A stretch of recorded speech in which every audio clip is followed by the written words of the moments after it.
বন্ধুরা তোমাদের সবাইকে আমার আরেকটি নতুন ভিডিওতে স্বাগত। আমি অরুণ, তোমরা দেখছো কেজি1 ইউটিউব চ্যানেল।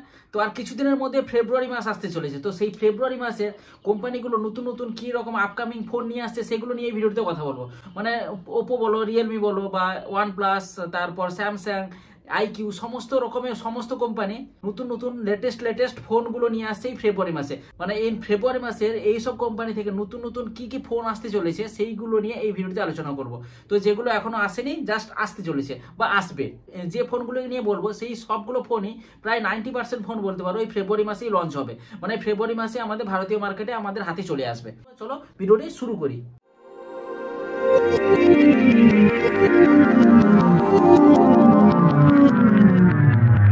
প্রথমে বলবো রিয়েলমি থেকে প্রায় প্রতি 2 মাস 3 মাস অন্তর একটা করে ফোন লঞ্চ দেখতেই পাবে। এবার লঞ্চ হতে চলেছে রিয়েলমি 12 প্রো সিরিজ। তো এই 12 প্রো সিরিজে দুটি ফোন থাকবে, একটা হচ্ছে রিয়েলমি 12 প্রো আর একটা হচ্ছে রিয়েলমি 12 প্রো প্লাস। তো দুটোই 5G ফোন হবে এবং দুটোই আলাদা দামে হবে এবং আলাদা স্পেসিফিকেশন নিয়ে আসবে। তো সেই রকম স্পেসিফিকেশনগুলো তোমরা ডিসপ্লেতে তো দেখতেই পাচ্ছ। কিছু রিপোর্ট অনুযায়ী এবং কিছু কমন নলেজ লাগিয়ে এই স্পেসিফিকেশনগুলো তৈরি করা হয়েছে। তবে পুরো হুবহু লাগবে সেরকম বলছি না, 80-90% স্পেসিফিকেশন লেগে যাবে। তো কোম্পানি থেকে কিন্তু ডিটেলস এখনো কনফার্ম হয়নি, জাস্ট ফোন লঞ্চটা কনফার্ম হয়েছে কিন্তু স্পেসিফিকেশন এখনো কনফার্ম হয়নি। আর রিয়েলমি 12 সিরিজটি 29শে জানুয়ারি লঞ্চ হয়ে যাচ্ছে ভারতীয় মার্কেটে, কিন্তু পাওয়া যাবে ফেব্রুয়ারি মাস থেকে। তো এই সিরিজে থাকছে পেরিস্কোপ সেন্সর, যেটা 120x পর্যন্ত জুম করতে পারবে। যেরকম এখন আলট্রা সিরিজের 100x জুম চলছে, কিন্তু এই ফোনটিতে 120x জুম পাবে, পেরিস্কোপ সেন্সর আসছে। এই ফোনটির দাম 26 বা 30 হাজার টাকার মধ্যেই থাকবে। যেহেতু দুটো ফোন লঞ্চ হচ্ছে, দুটার প্রাইসও আলাদা হবে। এবার বলবো মোটো নিয়ে। তো ভারতীয় মার্কেটে লাস্ট 1 বছর যদি কোনো ফোন বা কোনো কোম্পানি ভালো কাজ করে থাকে সেটা হচ্ছে মোটো কিন্তু লাস্ট 1 বছরে খুব ভালো ফোন লঞ্চ করেছে এবং ভালো স্পেসিফিকেশন দিয়েছে। তো সেই মোটোর থেকেও দুটো ফোন আসতে চলেছে, মোটো G24 আর একটা মোটো G04। তো এই দুটো ফোনের দাম, একটা হবে মোটো G24টার দাম 12,000 টাকার মধ্যে হবে এবং এটা 4G ফোন হবে মনে হয়, আর মিডিয়াটেকের প্রসেসর আসছে।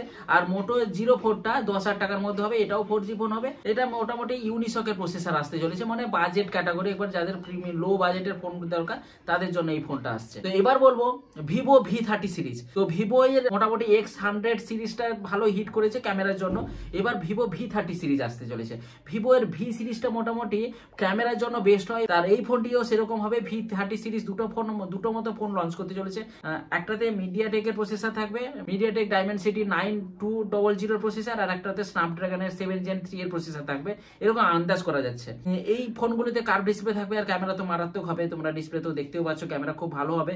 প্রথমে চায়নাতে লঞ্চ করবে, তারপরে ইন্ডিয়াতে লঞ্চ করবে, ভিভো যেরকম করে থাকবে। আর দামটা মোটামুটি 31,000 বা 30,000 টাকার মধ্যেই থাকবে। V30 সিরিজ, ভিভোর ভি সিরিজ তো সবসময়ের জন্য ভালো হয়। তো আমরা এই ফোনটিও কেমন হয় সেটার জন্য ওয়েট করে আছি। এই ফেব্রুয়ারি মাসেই আসতে চলেছে, দেখা যাক কেমন ফোনটা আসে। এবার সেই ভিভো এর একটা সাব ব্র্যান্ড আইকিউ নিয়ে কথা বলবো। আইকিউ এর নিও 9 প্রো ফোনটি আসতে চলেছে। তো এই ফোনটি পুরো লঞ্চ কনফার্ম হয়ে গেছে 22 তারিখ ফেব্রুয়ারি মাসে। এই 22 তারিখে এই ফোনটি আমাদের ভারতীয় মার্কেটে লঞ্চ হয়ে যাবে। আর এই ফোনটিতে স্ন্যাপড্রাগনের 8 Gen 2 এর প্রসেসর থাকবে, মানে কিলার প্রসেসর একটা। 1.5K AMOLED ডিসপ্লে, 120 ওয়াটের চার্জার, এগুলো তো নরমালি আছে। আর এই ফোনটির দাম 40,000 টাকার মধ্যে, মানে 38,000-39,000 টাকার মধ্যে। আর আইকিউ সিরিজের ফোনগুলো কিন্তু গেমিং এর ক্ষেত্রে ভালো পারফরমেন্স দেয়। এবার বলবো ওপো রেনো 11 এর যখন ভিডিও করেছিলাম সেই ভিডিওতে বলেছিলাম যে ওপোর ফোনের তেমন ইন্টারেস্ট থাকে না, কারণ ওপো সেমন ভালোভাবে কাজ করেও না, আর সেরকম ভালো স্পেসিফিকেশনের ফোন লঞ্চ করে না ওপো। আর ওপোর 11 সিরিজটা তেমন ভাবে নিউ আপগ্রেডও বেশি কিছু নেই। 10 সিরিজে যা ছিল 11 সিরিজও সেরকম চিপকে দিয়েছে, প্রায় অলমোস্ট সেম। তো সেরকম নতুন আপগ্রেড কিছু পাইনি। তার সেই ওপো এর একটা ফোন আসতে চলেছে ফেব্রুয়ারি মাসে, মনে হচ্ছে F25 5G। তো এই ফোনটাও কেমন হবে সেরকম ইন্টারেস্ট তো এই ফোনের উপরে নেই। তাও এই ফোনটিতেও দেখা যাচ্ছে যে ডাইমেনসিটির 7050 প্রসেসর থাকবে, 30,000 টাকার মধ্যে হবে। তবে ওপোর ফোনগুলো প্রায় সময় ওভার প্রাইসটি হয়ে থাকে, তাই অফলাইন মার্কেটকে টার্গেট করে থাকে। আর বাকি স্পেসিফিকেশন গুলো তো তোমরা ডিসপ্লেতে দেখতেই পাচ্ছ। এবার বলবো শাওমি।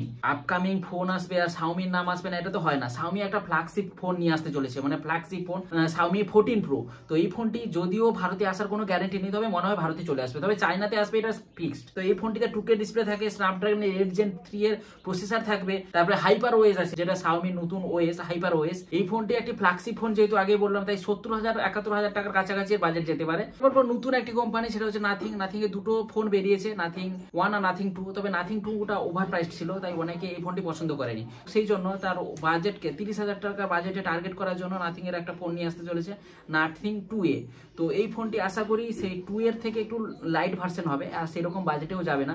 আর এই ফোনটিতেও ডায়মেনসিটির প্রসেসর থাকবে, 72200 এর প্রসেসর থাকতে পারে, আর ট্রান্সপারেন্ট ব্যাক যেরকম থাকে নাথিং এর স্পেশালিটি সেরকম এই ফোনটিতেও পাবে। তবে বলতে পারো ধীরে ধীরে করে নাথিং কিন্তু বাজেট সেগমেন্টেও পা রাখতে চলেছে। এবার বলবো ইনফিনিক্স। তো ইনফিনিক্স এর ফোনও কিন্তু লাস্ট 1 বছর খুব ভালো কাজ করেছে, যেরকম মোটো যেরকম কাজ করেছে সেরকম ইনফিনিক্সও লাস্ট 1 বছরে অনেকটা উন্নতি করেছে। আর সেই ইনফিনিক্স সিরিজের হট সিরিজ হচ্ছে তার ফেমাস। তো সেই হট সিরিজের 40 সিরিজের ফোনগুলো আছে। তো ইনফিনিক্স এর ফোন মোটামুটি প্রসেসর বাদ দিয়ে সবগুলো ভালো, ক্যামেরা বলো বা ডিসপ্লে বলো সবগুলো ভালো দেয়, তবে প্রসেসরটা একটু দুর্বল দিয়ে দেয়। তবে লাস্ট ইনফিনিক্স এর একটা জিটি ফোন বেরিয়েছিল, সেটা কিন্তু ভালো প্রসেসর দিয়েছিল, গেমিং ফোন হিসেবে লঞ্চ করেছিল। দেখা যাক এই ফোনটিও কিরকম বাজেটে ফোনটি আসে, তবে আশা করি এই ফোনটির বাজেট 13,000 টাকার মধ্যে। তবে ইনফিনিক্স কিন্তু ভালো কাজ করছে, তাই ইনফিনিক্স এর ফোনের জন্য একটু ইন্টারেস্ট তো থাকবেই। এবার বলবো লাস্টে সেই আমাদের ব্র্যান্ড স্যামসাং, যে যার সদ্যই S24 সিরিজটা লঞ্চ করেছে, S24, S24 plus, S24 ultra. তো এই সিরিজ থেকে একটু বেরিয়ে এবার আর একটা নতুন ফোন লঞ্চ করতে চলেছে। একটা নয় দুটো ফোন লঞ্চ করতে চলেছে, একটা হচ্ছে F55 আর একটা হচ্ছে M55। তো দুটোই প্রায় অনলাইন সেন্ট্রিক ফোন, দুটো একটু আধটু চেঞ্জ করে ফোনটিকে লঞ্চ করে, এফ সিরিজ আর এম সিরিজ। একটা এম সিরিজ আগে লঞ্চ করে, কখন এফ সিরিজ পরে, আবার কখন এফ সিরিজ আগে লঞ্চ করে, কখন এম সিরিজ পরে। তো এম সিরিজটা সাধারণত অ্যামাজনে লঞ্চ করে, আর এফ সিরিজটা সাধারণত ফ্লিপকার্টে লঞ্চ করে। তো প্রায় অলমোস্ট সেম ফোন হয়। আর এই ফোনটিতেও আশা করা যাচ্ছে স্ন্যাপড্রাগনের 7 Gen 1 এর প্রসেসর থাকবে এবং 30,000 টাকার মধ্যে বাজেট হবে, AMOLED ডিসপ্লে থাকবে। এই ফোনটিও কেমন আসে দেখা যাক। তো সব কোম্পানি নিয়ে মোটামুটি করে আলোচনা করলাম যে এদের এই সব কোম্পানি থেকে আপকামিং কোন কোন ফোন আসতে চলেছে। তো অবশ্যই কমেন্ট বক্সে জানিও যে তোমরা কোন ফোনের জন্য বেশি ওয়েট করে আছো। আমি তো ওয়েট করে আছি ফ্ল্যাগশিপ ফোনগুলো কেমন আছে, যেরকম Xiaomi 14 Pro, তারপরে Realme GT5 Pro, আর OnePlus এর তো 12 বেরিয়েছে। এই সবে যে ফ্ল্যাগশিপের লড়াইটা দেখার একটা ইন্টারেস্ট আলাদা আছে। আজকের ভিডিওটা এই পর্যন্ত। ভিডিওটি যদি ইনফরমেটিভ লাগে তাহলে অবশ্যই লাইক করে সমস্ত বন্ধুদের সাথে শেয়ার করে দাও। আর নেক্সট ভিডিওগুলোর আপডেট পাওয়ার জন্য অবশ্যই চ্যানেলটিকে সাবস্ক্রাইব করে পাশের বেল আইকনটাকে প্রেস করে রাখবে। দেখা হবে তাহলে নেক্সট ভিডিওতে। সবাই ভালো থাকবে, খুশি থাকবে, টাটা।